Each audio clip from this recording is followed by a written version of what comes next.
Welcome to Algebra. Algebra is a high school course, and it is a high school graduation requirement. This means students have to pass the algebra class and also pass the Algebra MCAP test in the spring in order to graduate from high school. At the end of 8th grade, your student will be able to decide if they want their algebra grade to appear on their high school transcript and be part of their GPA. The topics covered each marking period are listed on the screen. At the end of each marking period, students will be given a progress check that includes all of the material learned during that marking period. The progress check will make up 10% of the student's marking period grade. We start off the year solving equations and inequalities, and then we will graph and solve systems of equations and inequalities. These are skills that students will need to use not only for the rest of this year, but for every math class throughout high school. Students need several materials for class. Since learning will take place virtually for at least the first semester, they need to have a Chromebook or a computer with internet access. During lessons, students will also need paper and a pencil. Many students find it helpful to have a spiral notebook or composition book to use as a math journal. This helps keep all of the math notes in order, which is really helpful when reviewing for the progress check. We will also be using the TI-84 graphing calculator throughout the year. Students will need access to one of these calculators, but it is not necessary to buy one. There are several free apps available that you can add to your phone. On an Android phone, use the app Calculator X84.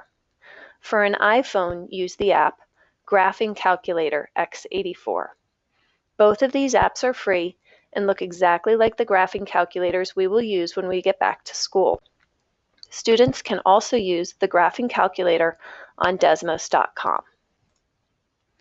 Learning math, especially learning math online, can be hard. It's really important for parents and students to know that it is okay to make mistakes. Mistakes allow thinking to happen. Please encourage your student to participate and ask for help if they need it. Distance learning is new for all of us. There are a few ways you can help your student. The first thing you can do is to establish daily routines. Even though we are not in the school building, it's important for students to follow a routine every day. Second, begin and end your day by checking in with your student. Make sure they are ready for the day and see if they need anything before they start. At the end of the day, ask them to explain what they have learned in math. This will help you stay connected to their learning, but it will also let you know if they understand their lessons. We want students to feel empowered, so encourage your student to email us if they have any questions about the math they are learning or the technology.